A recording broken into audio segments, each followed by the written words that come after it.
Reading with your kids. Hola, ni hao, konnichiwa, assalamu alaikum, shalom, mahaba, moni moli wanji, namaste, jambo, bienvenidos. Hi, my name is Chadley, and this is the Reading with Your Kids podcast. We are coming to you from the beautiful neighborhood of Reedville in the southwest corner of Boston, Massachusetts. We are so honored and so very happy that you are joining us in our mission to help families grow closer through reading. Please be sure to subscribe to the show on the iHeartRadio app, on Spotify, Amazon Music, Google Podcasts, Apple Podcasts, Stitcher Radio, wherever you find your podcasts. Our guest today is Laurie Walmark. She is here to celebrate her beautiful picture book, Dino Pajama Party. Hey, Laurie, how are you? I'm great. I am so happy to be back here talking to your listeners. We're excited to have you back. So Laurie's been on the show. She is a celebrated author who's written numerous nonfiction books, introducing us to amazing women who've throughout history have done great things in science, technology. But this, we're talking about dinosaurs in pajamas.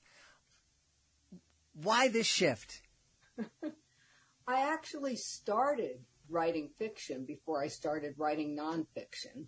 I wrote 2 novels, one of which sold, and then the company went out of business, so that didn't work. And then I took a course on writing picture books, and I was hooked. I love writing picture books. So I wrote a lot of fiction picture books, but I love math. My first love is math, in addition to reading and writing. Well, reading. And so I wanted to write something that had math in it. And I couldn't figure out anything. And an editor suggested, why don't you write a biography of a mathematician? And it was like, ding, ding, ding, ding, ding, ding. So what a great idea. So as you said, I have, at this point, 5 picture book biographies out of women in STEM. I have 3 more coming out. But I thought I'd try getting back to my fiction roots. And this was one of them. Awesome. Well, tell us about the book. Okay, so Dino Pajama Party is actually really what the title says. You have a group of dinos all in their pajamas, having a party, and they're singing and they're dancing and they're having a great deal of fun, but they get tired. Just like little kids get tired. They get tired, their feet get sore, and so slowly they trudge back to their little dino beds and holding their, sometimes dino stuffed toys, sometimes other stuffed toys, and they go to bed. Neat. Now, are these the big, giant T-Rex dinosaurs, or little velociraptors, or just a variety? All sorts of dinosaurs. You have some of them who are flying. You've got the big ones stomping. You've got the little ones when it's time to sing. They're singing a little more softly, but the big ones, of course, their booming voices are coming out. So neat. That's, I'm as you're telling me about the book, I am just imagining my kids when they were 3 and 5, 6 years old, that this would be a great book for us to just act out as we're reading it. Absolutely. And the illustrator, Michael Robertson, did such a great job because he has these big, bold colors. And so you have dinos in different kinds of pajamas. Different kinds of dinos, yet dinos wearing bunny slippers. I mean, what's funnier than this big dinosaur with little bunny slippers on his, I don't even know what you'd call them, not hooves, not feet, I guess. Feet, yeah. I love that.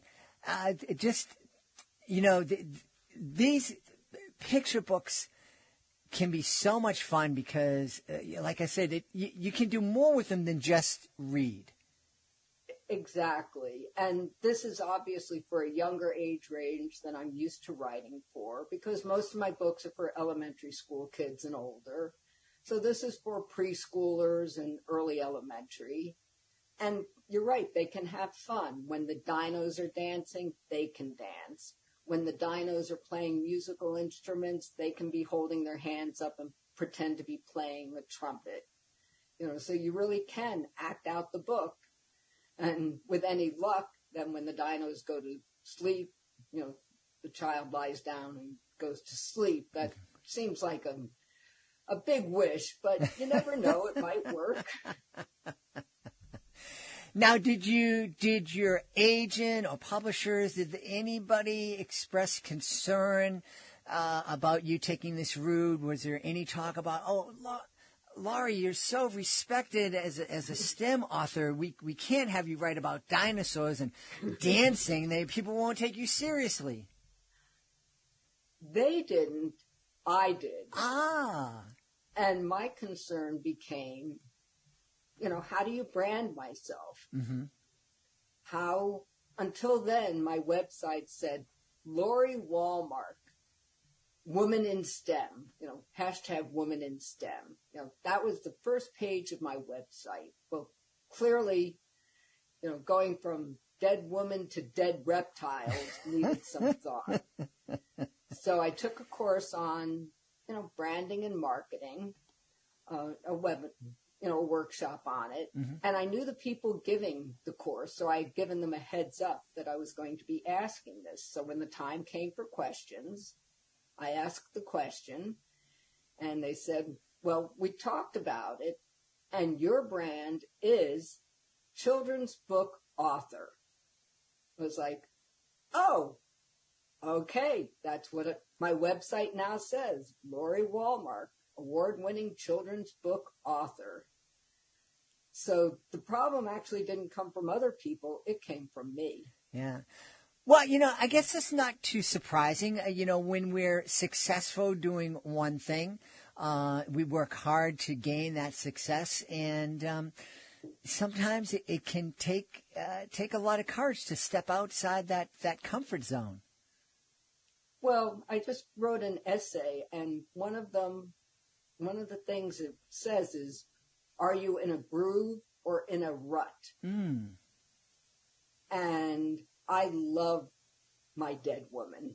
Though actually, one of my books coming out still is a woman in STEM, but she's not dead. She's alive. Awesome. So first off, right there, I've stepped a little out of my comfort area of doing things. And I think it is important for us to spread our writing wings, to try other things. When I was in grad school, you had to write in different areas. Mm-hmm. You had to read in different areas. Even if you knew you wanted to be a young adult author, you were encouraged to write a picture book, say. Just to feel it out. Maybe that's what you need to be doing. Probably not, but it helps. Mm-hmm. And different types of writing exercise different writing muscles. This one is written in rhyme, for example. None of my other books are written in rhyme, though two of them do have a poem in the front end of them. So now this is in rhyme. That's a new writing exercise that I'm using. Muscle, not exercise. And, I think it's a great idea for anybody to go out and to challenge themselves, do different things. I know one of the things that we've talked about here on the show is that there's a lot of parents are really driven to get their kids to specialize in something at a really, really young age. So, you see these kids who are 6 or 7 years old and they've already been playing hockey or soccer exclusively since they were 2 or 3. And, you might get to be a great 7 or 8 or 9-year-old hockey player or soccer player, but are you still going to have a passion for it? In the NHL. and they're probably not going to get to the NHL. And there's a really good chance that they're going to end up hating the sport when they're teenagers or in high school. Okay, so here's my message for those parents. Okay. When I was a kid, I was a math science kid who loved to read. You know, math and science all the way, but I loved to read.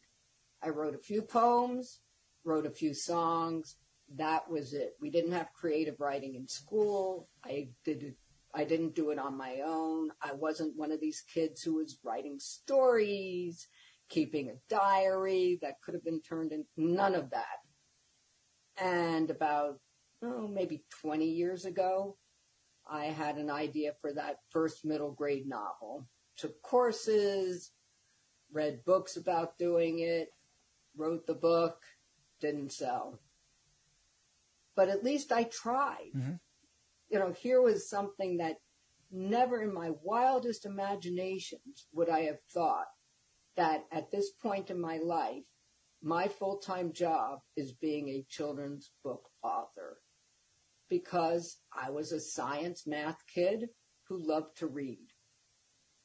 Yeah. So you do change, mm-hmm. and that's important to keep your mind open to different opportunities and different possibilities, and especially for kids, because they may like hockey, but it may turn out that they like figure skating better.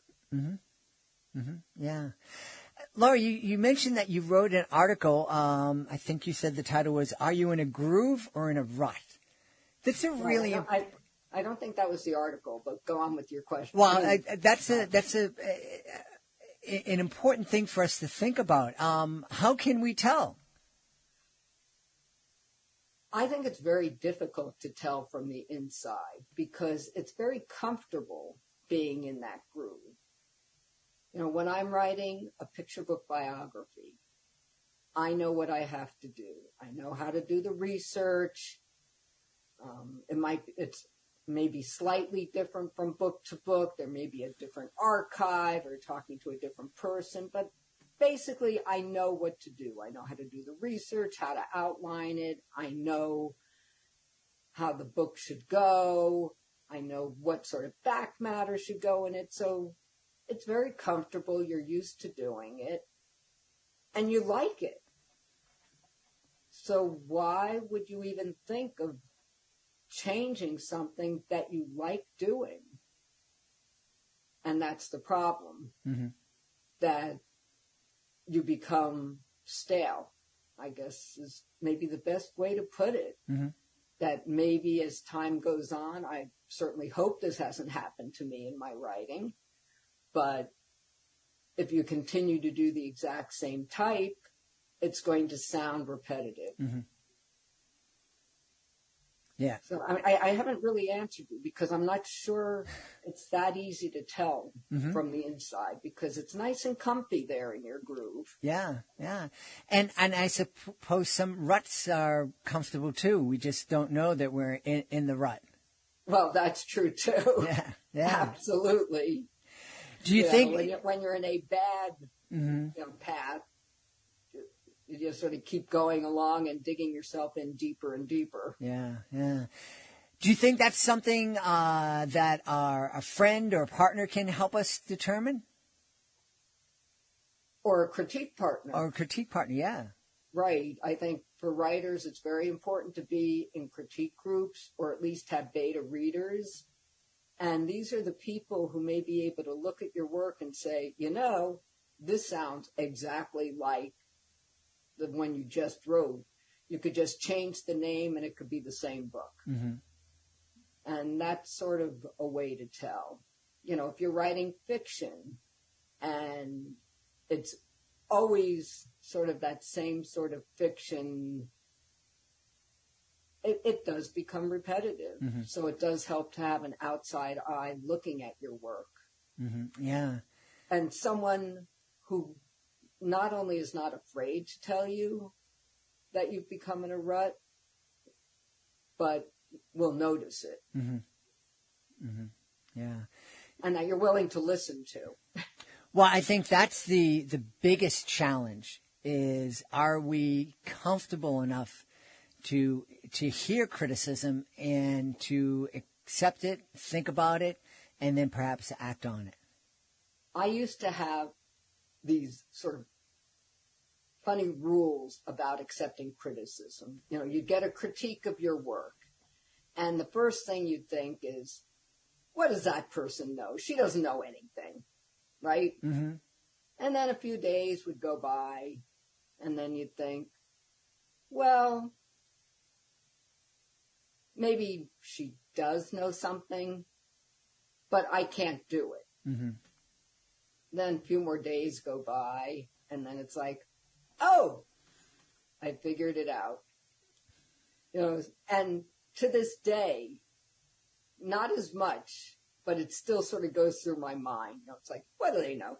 Yeah. They don't, you know, if they're saying something that I think I don't agree with. Mm-hmm.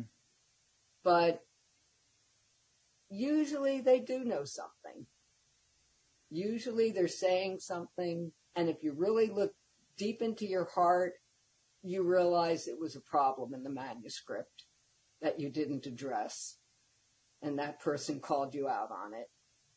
But it is hard. Mm-hmm. When I first started accepting criticism, and I used to be an assistant regional manager, assistant regional associate, well, whatever it's called, ARA of New Jersey, SCBWI. Mm-hmm. And people would get critiques, and they'd come out in tears, and I'd have to, part of my job was talking them down that, you know, it's okay. But the longer you write and the more often you get critiques from people, the better you get at being able to accept it Mm-hmm. and either take what the people are saying or not. Mm-hmm. I always say just smile and nod while you're there. Right? Don't argue while you're there. Get the information, think about it for a while.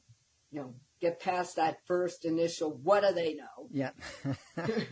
Which, to this day, I still occasionally have a, what do they know? You know, this is ridiculous what they're saying.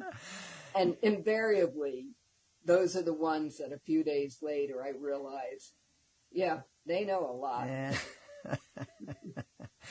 Well, you know, it's kind of like what we say here on the podcast. If you're reading a book with your kid and the kid is 5 or 6 or 7 and you ask the kid, well, what do you think is going to happen next? Or what did you think about the book?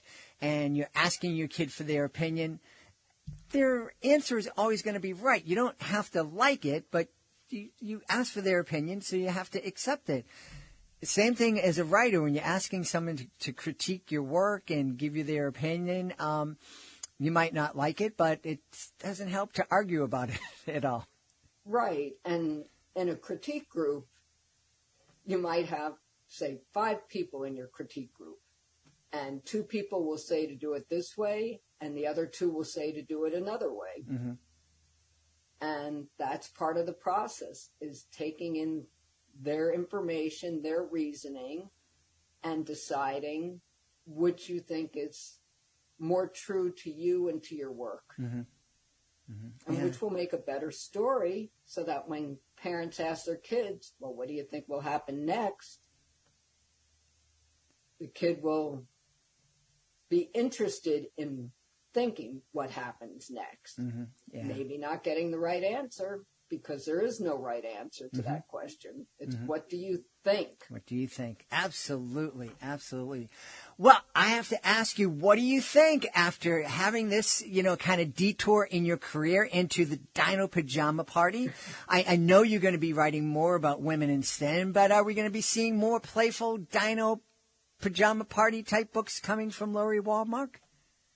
That I don't know. I do have another fiction picture book coming out. It's historical fiction, takes place in 1918, which those of you who are studying current history may know that that's when the flu, the 1918 flu came out.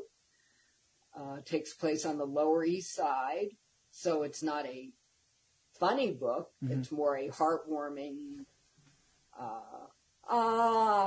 you know, sort of book when you reach the end and, you know, this is what happens. So again, it's just very different than Dino Pajama Party. Mm-hmm. I'm never going to say never, but I don't tend to be a lighthearted writer. Mm-hmm. Other fiction books I have in the works are not as lighthearted as Dino Pajama Party, but, not as heavy mm-hmm. as, a book that takes place in 1918 during, the Great Flu. Sort of in the between. I think those are my two endpoints, and most of my fiction is going to be in between. Uh-huh. And then I'm working on a novel in verse because, again, you need to do other things. Mm-hmm. And so I'm really enjoying working on that. It is about a woman in STEM, so it's not that far away. But, I've got, 120, 130 so far poems about a woman in STEM made into, put in an order that makes a story. Awesome. Well, we're really excited to know more about that. We're also really excited to check out Dino Pajama Party. Laurie, where can people go to find out more about you and more about your new book? Okay, so I am one of the lucky people that my name is both unique enough, Laurie Wallmark, and short enough. It's less than 15 letters. So no matter where you look, there I am. But the best place to find out about my books,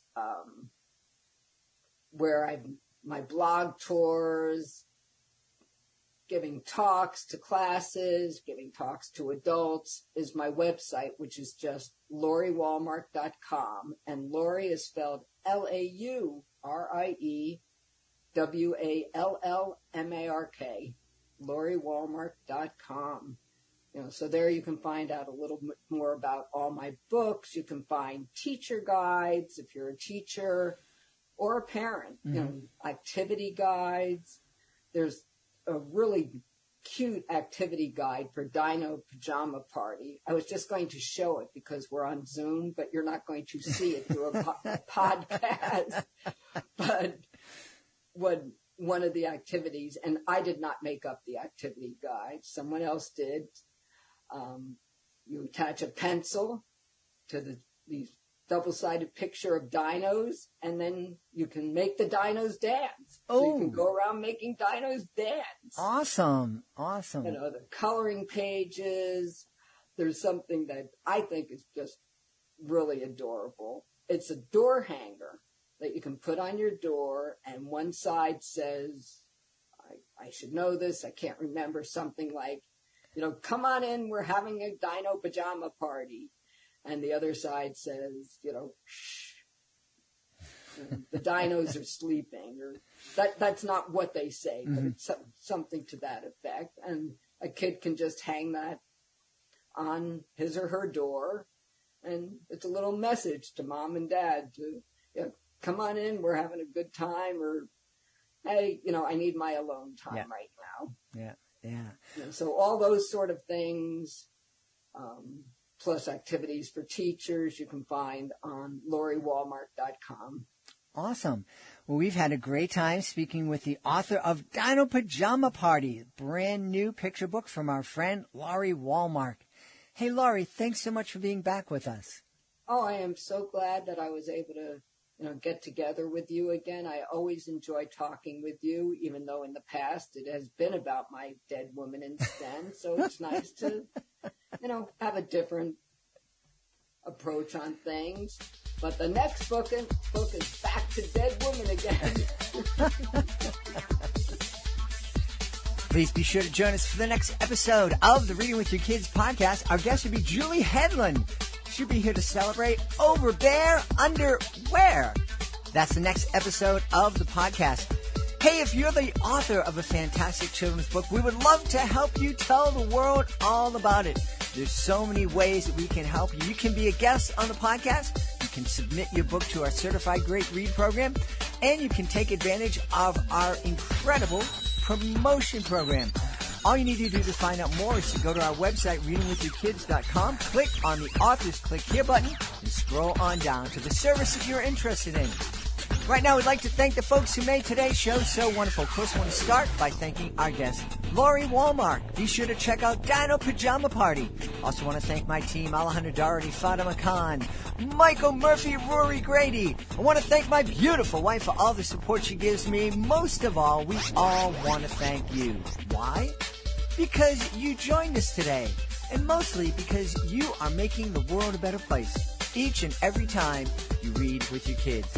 I'll be looking for you in the next edition of the Reading with Your Kids podcast.